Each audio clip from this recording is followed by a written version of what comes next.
Informal traders at the Kopanong market in Ivory Park have had their trading containers removed by the city, and this has left many of them unable to work.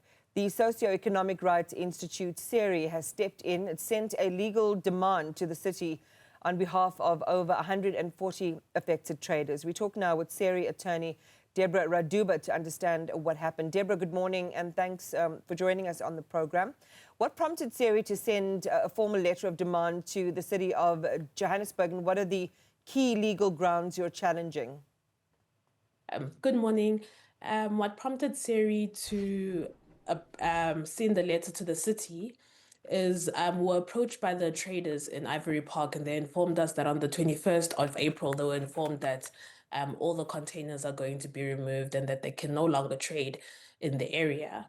And so we tried to speak to the city about it, consult with them to find what are the reasons for it and what is the process that the city intended to follow. And on the 30th, they just began to remove the containers arbitrarily, prohibiting our clients from trading in the area. So no response to your inquiries from the city? They did respond. The response was that the area it was a high crime spot. And then their response was also that the area has been, there's discussions of that there's certain developments that will take place in the area and so forth. And I think our concern at that time was, even though that may be the case, the law prescribes specific steps that the city must take when they're trying to prohibit or restrict trade in a specific area. And those procedures were not complied with. All right. So, again, even though they might have justifiable, from their perspective, justifiable concerns, there is a process, as you're outlining, which hasn't been followed. And so this gives you legal grounds to challenge this. You represent now, as SERI, over 140 traders who relied on these containers. What impact has the removal had on their livelihoods? And is this a violation of any specific rights? This has impacted our clients' lives severely. As you know, informal traders, they live hand to mouth. Just one day of having trade interrupted can mean no dinner on the table, no food that day. But how our clients were using that area is that they traded in front of or inside the storage containers, and it allowed for them to be able to leave their trading stock and go home and the next day return to trade. And because for several weeks they weren't sure whether they can trade in the area and they had no place to put their trading stock. More so, especially they are traders with disabilities that would not be able to carry their trading stock from home to the area. And so the containers were very convenient for them to do so.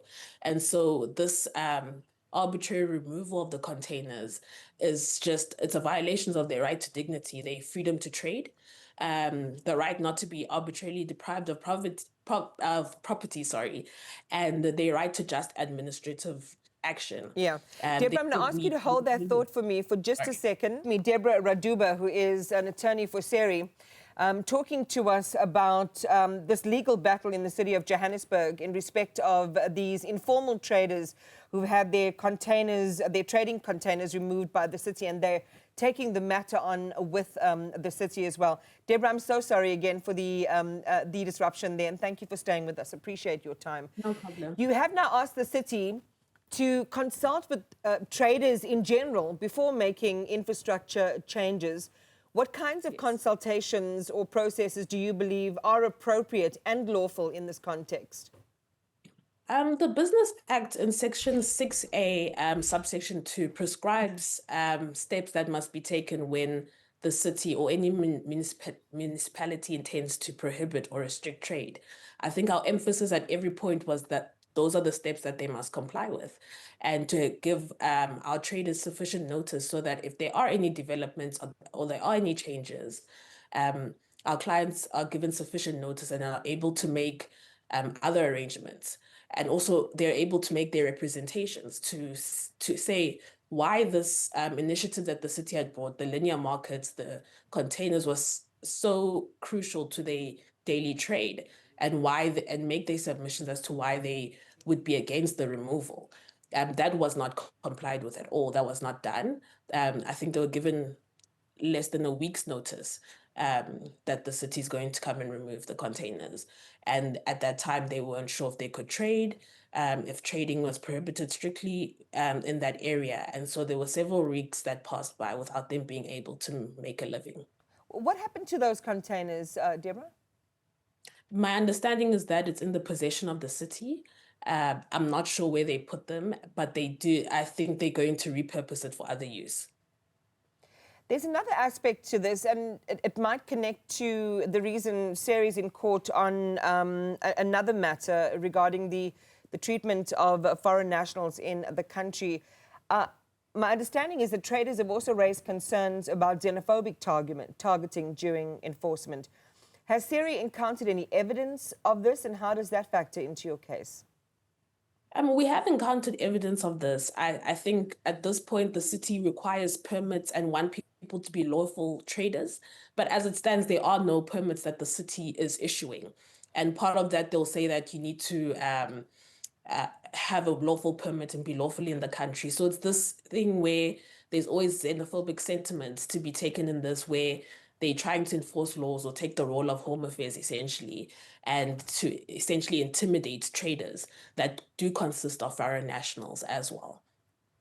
And I guess, you know, for those who are interested in this particular issue, you're talking about documented foreign nationals, correct? Yes. Who have the right to work in this context. If the city... Yes, I think there's no distinction that the city necessarily has between documented and undocumented in those circumstances when they require permits, but they're not issuing permits to anyone, even citizens alike. If the city doesn't comply with your demands, what are the next legal steps, and what kind of relief will you be seeking from court? We are still consulting and doing our research into what relief will be relevant for our clients. I think at this stage, our clients had initially just communicated to us that they want to continue to trade with the containers, but that may be impossible. But we will, what I can say for certain is that we will seek for the city's conduct to be declared unlawful as they fail to comply with the prescribed law. But will they be likely to get those containers back? Do these containers belong to them? The containers belong to the city. So the containers were brought by the city in 2016 as an initiative to help informal traders. And then it was then removed a couple of months to last month. All right, Deborah Raduba, we'll follow this one and see how far you get along.